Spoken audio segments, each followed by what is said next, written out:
you wanted the best, you've got the best podcast. The hottest podcast in the world. The Chris Voss Show, the preeminent podcast with guests so smart you may experience serious brain bleed. The CEOs, authors, thought leaders, visionaries, and motivators. Get ready. Strap yourself in. Keep your hands, arms, and legs inside the vehicle at all times, because you're about to go on a monster education roller coaster with your brain. Now, here's your host, Chris Voss. Hello, this is Voss here from thechrisvossshow.com. There you go, ladies and gentlemen. There, ladies and gentlemen, that makes it official. Welcome to the big show. As always, the Chris Voss Show is family that loves you, doesn't judge you, because you're here learning, being smarter, and all that good stuff, and learning the big words, as it were. I'm still working on that, too. So anyway, be sure for the show to your family, friends, and relatives. Go to goodreads.com/Chris Voss, linkedin.com/Chris Voss, Chris Voss won the TikTokity, and facebook.com/Chris Voss. Opinions expressed by guests on the podcast are solely their own and do not necessarily reflect the opinions of the host or the Chris Voss Show. Some guests of the show may be advertising on the podcast, but it is not an endorsement or review of any kind. Today's featured author comes to us from bookstolifemarketing.co.uk. With expert publishing to strategic marketing, they help authors reach their audience and maximize their book success. Today we have an amazing young man on the show. John W. Kennedy joins us. His book was out October 23rd, 2024. It is entitled 12 Simple Words, part of the 12 Simple Words Foundation, a series of books, I believe, that what he's talking about. And we'll get into it and what he does there and why he does it. And with John, he is a PhD. He has a insignia of DESA. We'll find out what that is too. It's a lifelong resident of Madison, New Jersey, and a proud 30th generation Madison High School Dodger, and a professional industrial mechanical engineer. He's also a business owner and a passionate advocate for manufacturing and STEM education, recognized as National Distinguished Eagle Scout, and as a leader in manufacturing STEM initiatives in New Jersey and the U.S. As an accomplished Eagle Scout, he's led and participated in various scouting activities. An athlete throughout his life, he enjoys skiing and biking. He values family mentorship and considering himself fortunate for the support of loved ones, including his son, Sean Michael, I should say. So welcome to the show. How are you, John? Well, I'm good. I'm very good. Thank you. Yeah. Being Madison Dodgers, probably my greatest accomplishment of all time. Well, there you go. Well, it probably sounds like being a father too. So there you go. And now a new grandfather. Oh, grandfather too. Well, there you go. There's a new accolade to add to the list there on the resume. Now you got to do great grandfather. No, I'm just kidding. Or maybe it will work. Not making that. Oh, come on, man. Come on. I had a great great grandmother alive one time. So, there's still time. We're living longer now. So there you go. Anyway, give us your .coms. Where can people find you on the interwebs to get to know you better? Well, the social media I do most of all is LinkedIn. I've been on that from day one, and that's certainly, but also 12simplewords.com, which is the book title, and it supports what we're trying to accomplish through the Team Eagle Foundation. There you go. So give us a 30,000 overview. What's inside your book? I was a Boy Scout at age 11. Really got a lot out of the program. Anybody that's a Boy Scout had to learn the Scout law. And it's 12 words. And, we all said it like one word, like supercalifragilistic, because that's how we learned them. And I had a Scout leader, Dennis Spencer, who said, slow the hell down. Listen to the words. And he taught me to do that. And over the years, being a Scout leader, being an Eagle Scout dad, with my son Sean, with being involved for so long, really got into it. And I realized how impactful these 12 words were to me, and probably to millions of other kids that friggin' didn't figure it out until they were about the same age as me. Yeah. So what are the 12 words? I was a Boy Scout I never got to be an Eagle Scout. I flunked it. I flunked at everything when I was young. There's probably reasons for that, but that's another show. And a whole psychological therapy session that will buy someone a yacht. But tell us what the 12 words are. Trustworthy, loyal, helpful, friendly, courteous, kind, obedient, cheerful, thrifty, brave, clean, and reverent. And that's a slow version of it, Chris. Yeah.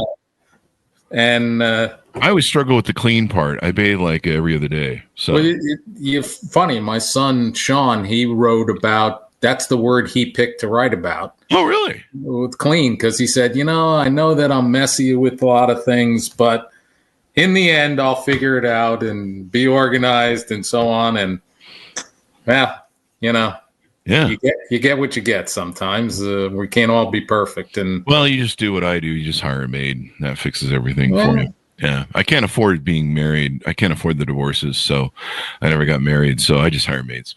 I've saved about $2 million for my first divorce, so I'm just waiting until I get enough money for the divorce, and then I'll get married.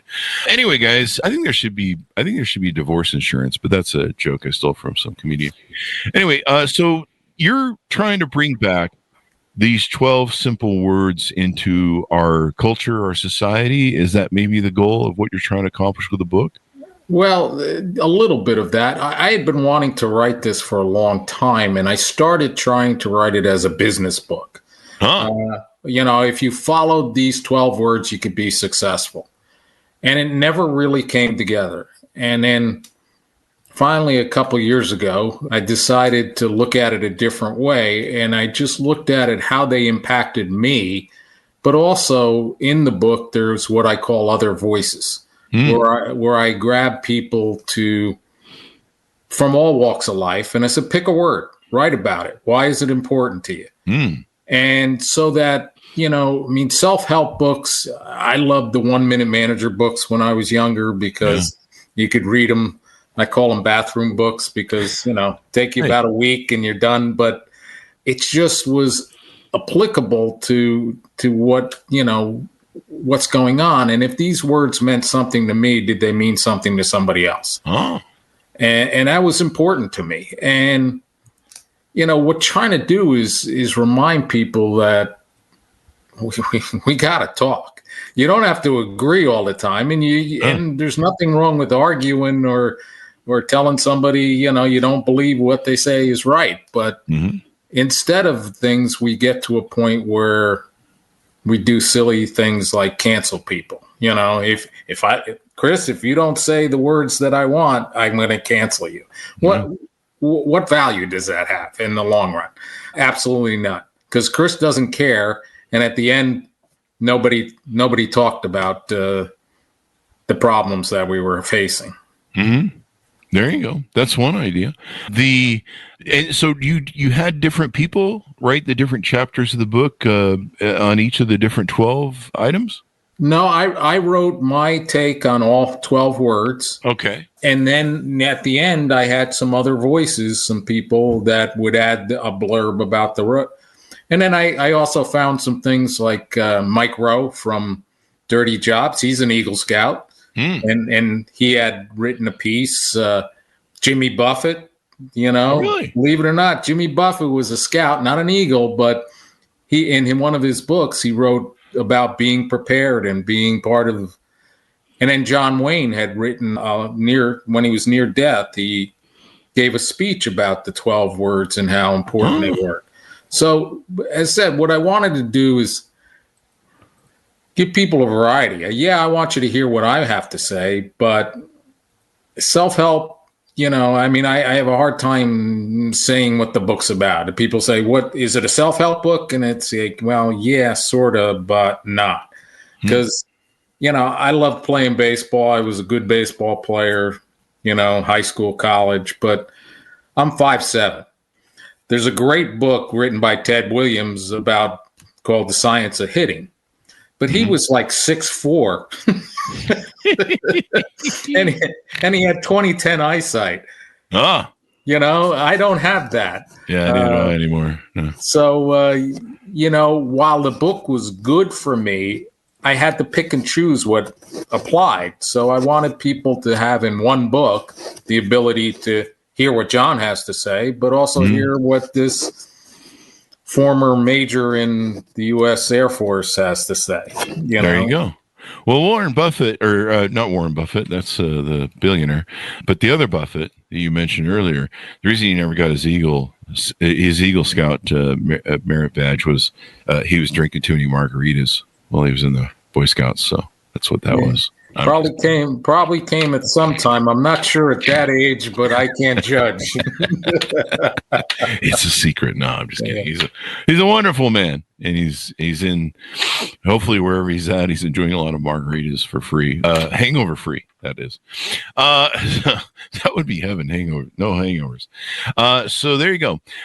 So a lot of these aspects that you espouse of the 12 things, I remember going through those as a Boy Scout, and I think they shape me. I think they're part of a subconscious mantra that I have in going through life. I try to ascribe to those values. Do you think we need more of those values in this world where, trust, honesty? I mean, we live in this world, especially with social media, where, everything is a lie. Like people just, they just, social media is a complete fakery many times of who people really are. It's the highlight reel, really, most times. It's not, it's no one ever posts that they're at the pawn shop or the methadone clinic or they're at the herpes clinic. No one ever posts that on social media. Look, I'm down pawning my shit because I'm broke. It's always, look, I'm standing next to a Ferrari that isn't mine that I found parked in a parking lot, but I'm pretending like it's mine, or I got the owner to let me sit in it. That's sort of silliness going on. A lot of deception. We see this with AI now. I see a lot of it in dating. I see this catfishing where people are using AI now, photos. And then when you meet them in person, you just about leap out of your shoes. You're just like, holy shit, who the hell are you? And so, integrity, a lot of the different aspects of those 12 things, it might be good for our society to turn to some of those aspects. Well, yeah, I think that's true, because I don't think we hold a lot of this fear, and we sort of make up stuff to give us excuses to get around something. I'm always, I write in the book, because my biggest hero is my mother. I don't know how she kept things going. My dad died suddenly when I was a teen. How she kept our house, how she kept food I have no idea. But she had the most common sense way of looking at things. Every day it was things like, make a positive difference today. And then when you came home, she'd sit you down and say, okay, what was the positive difference? She wanted to know. She wanted to dig a little bit and find out that. And I was a fairly active child going to a Catholic school with nuns. And some days there wasn't a lot of positives to bring home. But somehow she would drag something out, and it drilled home the fact that we've got to be able to not only talk about this stuff, because everybody tells you what the right thing is to say. We all can tell you what the right thing is, but how do you act it? How do you do it? And I think that's what's lost, is that we're not, we're okay with, people, as long as they're our guy, we're okay with them lying to us or whatever. Yeah. And I think that should change. How do you change it? I don't know, Chris. That you got a great podcast. You could probably reach a hell of a lot more than I can. Well, we try to reach out to the people that want to do better, but they have to want to do better. What you're talking about in your book is individual aspects of your personal character. And this is something you have to establish. This is something you have to monitor. This is something you have to engage in and work at every day. Am I being, ethical, have integrity? Am I being honest? Am I being trustworthy? And kind of it starts with yourself. A lot of these aspects that they teach in Boy Scouts start with themselves. Am I being honest with myself? You know, one of the things that we see a lot of people doing in this world, and, you know, I'm guilty of it too as a human, where we can self-delude each other, or, you know, or not each other, but we can self-delude ourselves into believing our own bullshit. Sometimes it's one thing I learned as a CEO, never buy your own bullshit. When you start believing your own bullshit, I mean, it's one thing to bullshit everybody else. When you start believing your own bullshit, you know, that kind of it tells you where you're at. And so being honest with yourself, being integral with yourself, you know, it's not so much about, it is about so much with others, but you have to start with yourself first. Having integrity with yourself. You know, your brain listens to you. When you ask it to do stuff, or when you go, hey, I have a goal, I want to accomplish it. If you've established in your brain and your body that what you say is gospel and you will do it, then it goes, okay, you know, he's serious this time, right? But if you're just always full of shit, and you're always just making goals, you never follow through, your body, when your brain, you tell your brain, hey, I want to do this goal or achieve this thing or start a new company or business, whatever your thing is. And it goes, yeah, you always talk the talk and you never do the walk, you never do the work. So you're just full of shit. So we're just going to let you just keep deluding yourself and yada, yada, yada. So yeah, a lot of these aspects are very personal. And I think we used to have that in our society, at least where we operate with the modicum of at least the golden rule. Do unto others as you would have done unto yourself. I'm an atheist, but Jesus talked about that. There's often things where I'd be like, what would Jesus do? Even though I don't believe in him.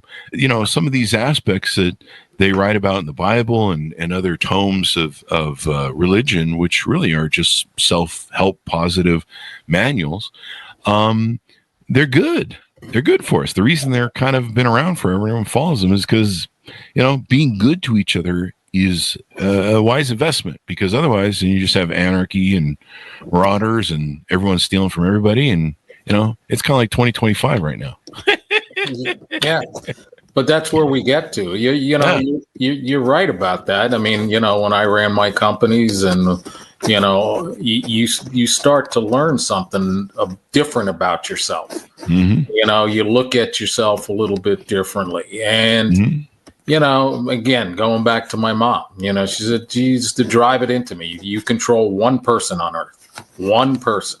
Mm-hmm. Control that person first, and. You know, she was right. And it's what my wife and I told my son, you know, about, same thing. And now he's got a little boy, Flynn Tatum. And I would hope that he's going to say the same thing to him, because mm-hmm. that's the reality of it. You know, you got to start with yourself, or the rest of it is BS. You know, I remember, you know, going and listen when I was in high school, listen to this doctor tell us about smoking and how bad it was, and then watching him getting into his car in the parking lot and light up a cigarette. And I said, well, you know, but you know, it's a silly example, but you know what? I think it's a good example. But there's so many examples like that, you know, of mm-hmm. people. When you listen to what's going on, you know, they're not going to, if you love that person, whether it's political, athletic, whatever it is, no matter what they do, you can make an excuse for them. Mm-hmm. If you hate that person, no matter what they do, you're going to find fault in it. And that's, at the end of the day, what good does that do any of us? That's true. I mean, we're all imperfect beings, really, when it comes down to it. Some more than others. I've been on Twitter. Yeah, well, that's why I don't go on Twitter. You and me. I keep my head down.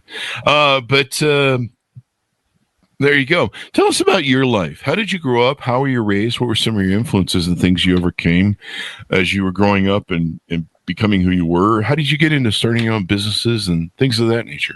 Give us your life story, damn it.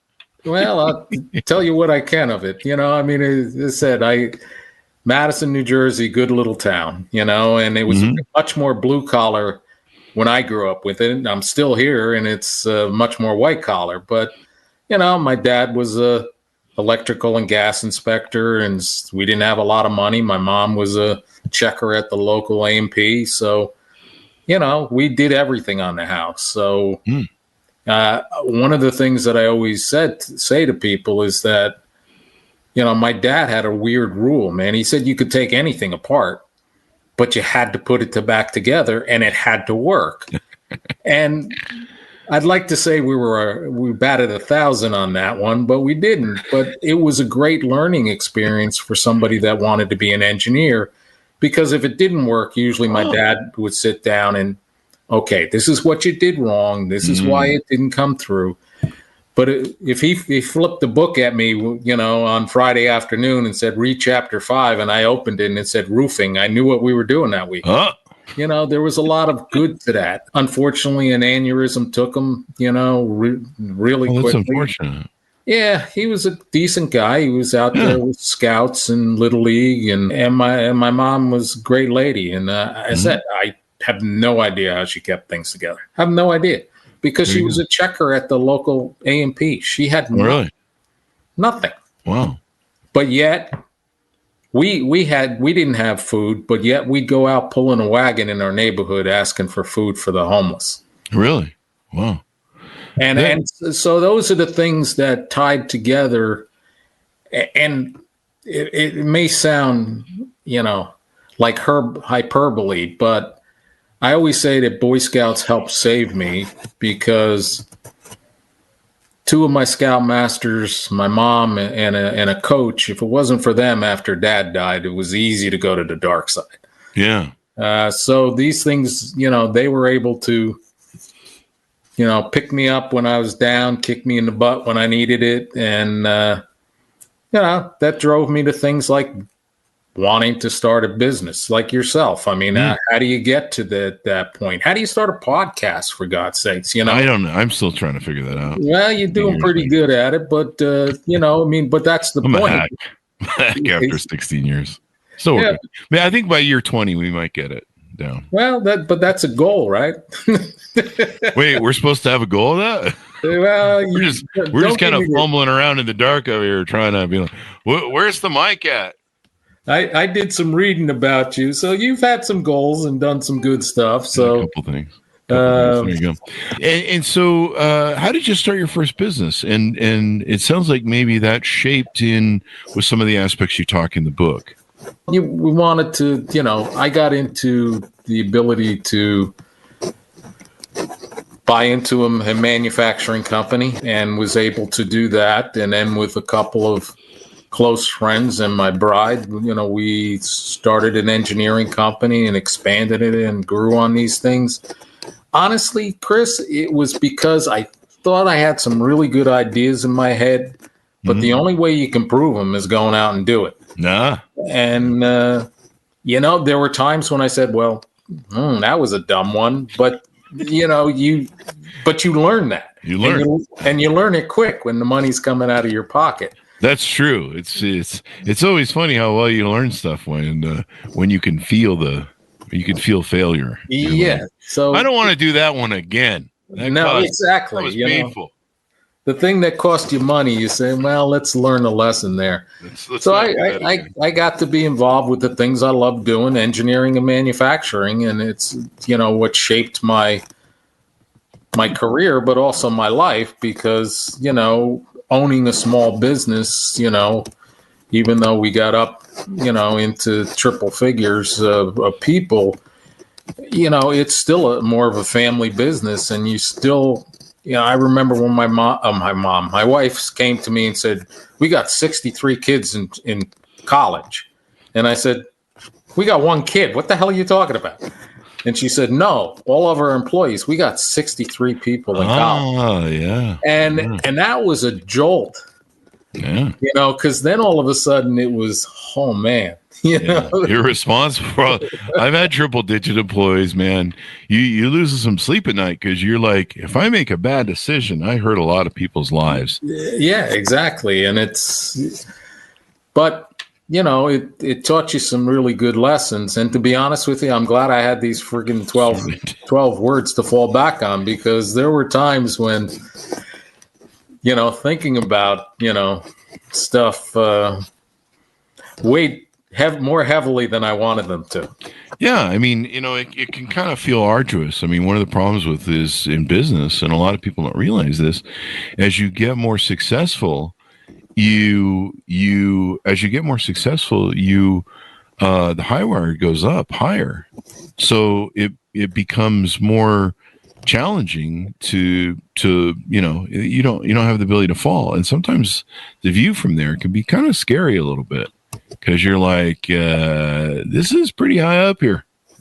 Things can go bad, and there it is. But espousing those 12 attributes, I'd forgotten about them, and I should have them mounted on the wall. I should find a place in here I can mount them on the wall, because we really need a return to that, and it needs to be personal values. I mean, is self-accountability one of the 12 on there, or is there a variation of it? It's not, but when you talk about it, as I came to write about each word, Chris, I found the weave into the other parts of me, whether that was integrity or whatever else, because when you looked at the words and you applied them to yourself, even reverent, you talk about, being an atheist and so on, and I was raised a Catholic and, sort of moved away from all structured religion. I do believe that there's a God, and that's, but when I wrote about reverend, I wasn't talking about religion, because to me, the word didn't apply there. And so, whereas other people, other voices spoke totally of their belief. And so it's where the journey takes us. I think that that's part of it. When you read these words as an 11-year-old boy, it starts out, a scout is. A scout is. So you start sitting there and you're saying, I'm an 11-year-old kid, and they think that I'm a trustworthy, loyal, helpful. I mean, there's a lot of boots to fill here, man. I'm just 10. You sit there and say, well, geez. And then after a while, you feel pretty good about it, because you say, well, that they must think I'm okay. But as you get older and you go through the program, and I became an Eagle, and I worked with 252 Eagle Scouts as a mentor. You started to see how these words applied, and by taking them and just using them instead of all this other BS, instead of all this other, first thing we do is we hate you, you're Hitler, you're this, you're that. Listen to somebody before you speak about something. I don't even know what half these terms mean anymore. Constitutional crisis. There was somebody speaking about a constitutional crisis, and they were talking about the separation of church and state. And separation of church and state isn't in the Constitution. It's not. No, it's actually a letter written by Thomas Jefferson that sort of got applied to it. But it just talks that the government should not create and demand that you join any religion. That's really what's in there. But I'm saying that this is a person who happened to be a senator speaking about a constitutional crisis and then misquoting the Constitution. Read the damn thing. Before you speak about it, read the damn thing. Yeah. It is in the First Amendment Establishment Clause, though. So that makes it part of the Constitution. So it is not in the original U.S. Constitution. Yeah. The First Amendment, Congress shall make no law respecting an establishment of religion, prohibiting the free exercise thereof. So it actually gives regulation to religion, but it also gives them the free exercise clause, which means government cannot prohibit the free exercise of religion, like they do in places like, name any dictator, Stalin, Russia, et cetera, et cetera. They have the state-appointed religion there, and part of the oligarchy, but yeah. Well, and they were all leaving King George, where they were the Church of England. So, but you said you ask questions, argue a little bit, talk about things, figure stuff out. How'd you become a better business person? How did Chris Voss become a the podcaster you are. Yeah, you joke around, but obviously you've learned a hell of a lot what works and what doesn't. I hope I have. Because if there's more, man, I'm patience. Well, come on, you got 4 more years to get to 20. So Thanks. My back hurts now. I got to take a nap. So yeah, there you go. But yeah, these aspects, you mentioned the reverent one, the 12 points of the Scout Law. I mean, that can apply to spirituality. I utilize spirituality.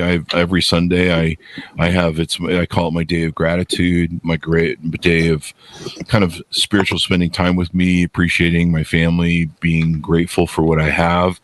And I call it Gratitude for Gratefulness Day. And it's also a day where I work through my archives. I take a look at my files, back them up, and look through my photos and organize my life, and you try and get my head around the week coming up. And so spirituality is a big part of that. I wish that one of the 12 laws was self-accountability, but I can't have everything, Chris. It's not your world. You just live in it. But I remember, when we used to say these 12 points, didn't we used to hold up our hand, and it was like an oath? We would hold up the Scout. I don't even remember. Was the Scout 2 fingers or 3 fingers? 3 fingers. Cub Scouts was 2. Oh, okay, that's it. Because that was Bobcat ears. Yeah, I remember. I know it was in the Boy Scout or the Cub Scouts too, growing up. Yeah. There you go. These points are important, and I mean, even if I don't really, I find people in the world are untrustworthy, so I'm not sure I'm going to fully trust them. That's great. Well, focus on yourself first. Build the better machine. We live in this victimhood world where we blame everybody for everything. I think this is some of what you're getting at and what you're talking about. And instead of trying to make each of ourselves on our own the best people we possibly can and go and take that into the world, we're too busy pointing fingers at other people and being like, well, you should be better. And then kind of like the example you said of the guy who goes and smokes in the car, we've all had that, sometimes our parents are like, you don't lie to people. And then you catch your parents lying. You're like, you're full of shit, as George Carlin would say. But, there's the nature of human beings is hypocrisy. Hypocrisy, is that a word? In its nature. And, we're fallible as human beings. We don't make mistakes. But all the more important, why we should try and build the best quality machine. And I remember taking those oaths and principles, and I remember, like you say, thinking they're like, this is a lot to put on me, man. I'm just like trying to, but Cub Scouts had prepared us for some of it, and you looked up to Eagle Scouts, you looked up to Boy Scouts, and we kind of need more of that again. We'll return to that. We just had a gentleman on the show earlier today who was talking about giving back. He's a very wealthy gentleman, let's put it that way. I'm not sure if he's a billionaire, but he's a very wealthy, successful man, and he still espouses from an early age. His parents taught him to devote himself to charity, to help other people. He worked with Mother Teresa at one point in his youth. And this was in an age where, you remember the Peace Corps, where people would do the Peace Corps? And that used to be a thing. People would go out and learn about the world doing Peace Corps. They would learn how to serve and give.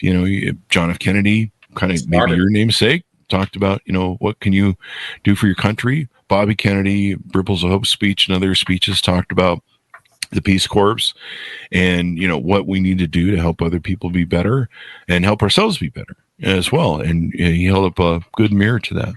So a lot of these aspects, are something we really need to turn to in this life, because it just seems like it's just bullshitville these days with everybody. I mean, you look at Instagram, and like I said, it's a highlight rule, then you meet people in person and they're just certainly never the people that profess to be online. Maybe I don't. Maybe I profess to be online a great person. I'm just an idiot. Wait, I am. But I think everyone online has figured that out by now. So there you go. Well, yeah, but you're right about that. But by the way, I was named after 2 heroes, but not that particular hero. I was named after William John Sr., my father, and my older brother, William John Jr., who named me.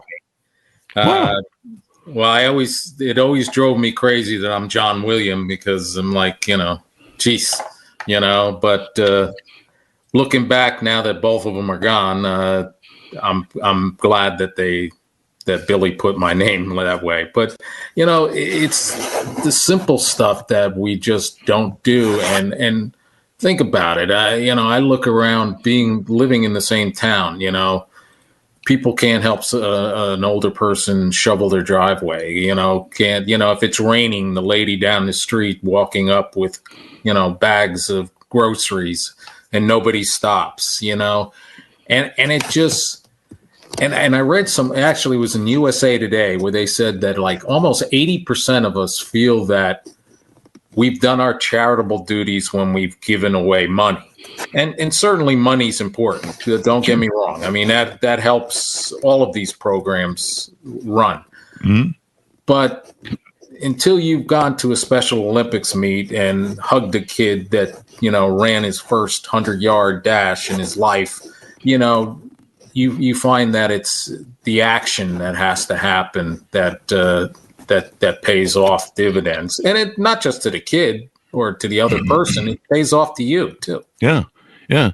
I wish I could remember the quote from our prior guest, but he talked about basically how when you give, and I think it's a quote from a famous writer, but when you give, you don't lose anything. You're gaining something when you give. If you die with a bunch of shit, like, you've lost.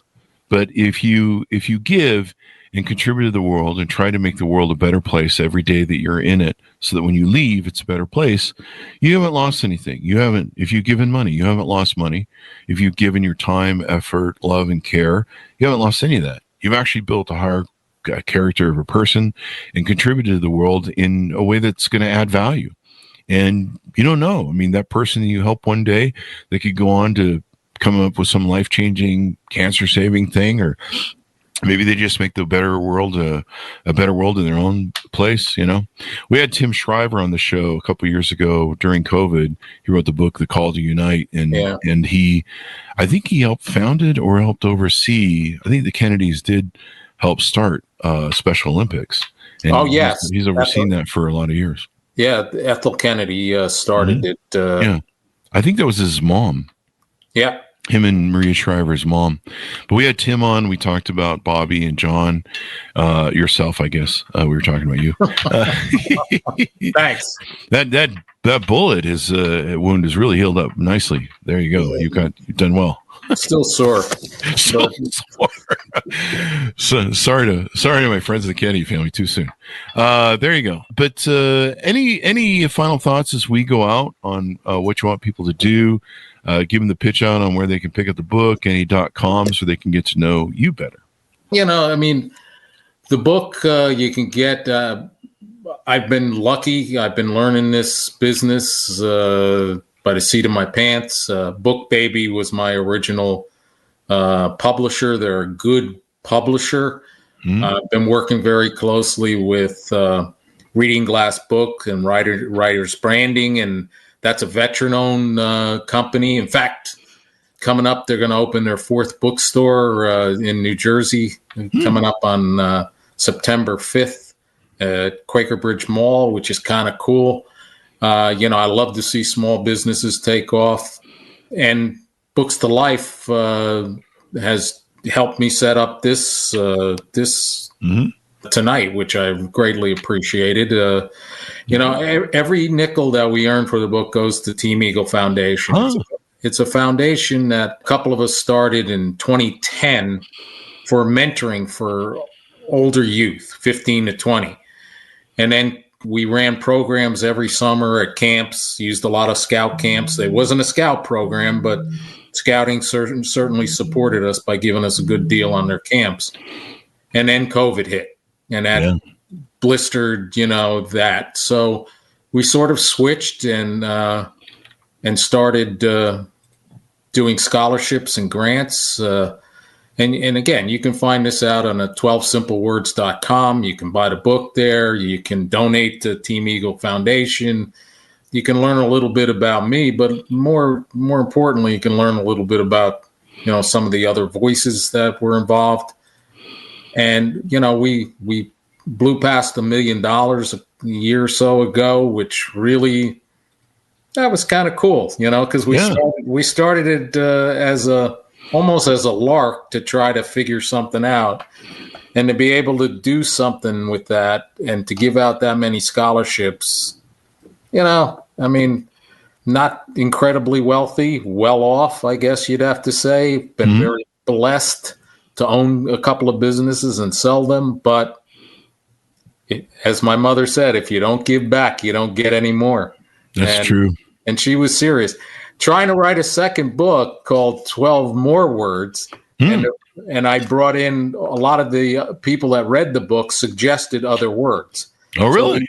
So we've picked 12 more words, and I call it 12 more words acting it forward because I want to know what your action is on those words. Like action for words. You pick a word, integrity. Well, okay, how do you show integrity? How do you teach other people about integrity? How do you behave with integrity, right? Right. So maybe I'll get Chris Voss to write something in that book, who knows? It's an idea if I could ever find time. I can't even find time to brush my own teeth, so there's that. Well, I don't want to hear about teeth, I mean, that gets a little... I'm a Jersey boy. You better watch. I mean, I can be trust. There you go. Thank you for coming on the show, John. We really appreciate it. I appreciate you having me. I know that you've had some pretty phenomenal guests, and I appreciate being one of them. Thank you very much. Thank you. And we appreciate having you as well and sharing your message that can raise the awareness and level of integrity of our society. If people just kind of follow those rules. There you go. So thanks, Monis, for tuning in. Order the book wherever fine books are sold. 12 Simple Words, part of the 12 Simple Words Foundation. Book 1 of 1. I imagine there'll be book 1 of 2, or book 2 of 2 coming out soon. So there you go. Out October 23rd, 2024. Thanks so much for tuning in. Go to goodreads.com/Chris Voss, linkedin.com/Chris Voss, Chris Voss, one on the TikTokity, and all those crazy places in it. Be good to each other. Stay safe. We'll see you next time. There you go.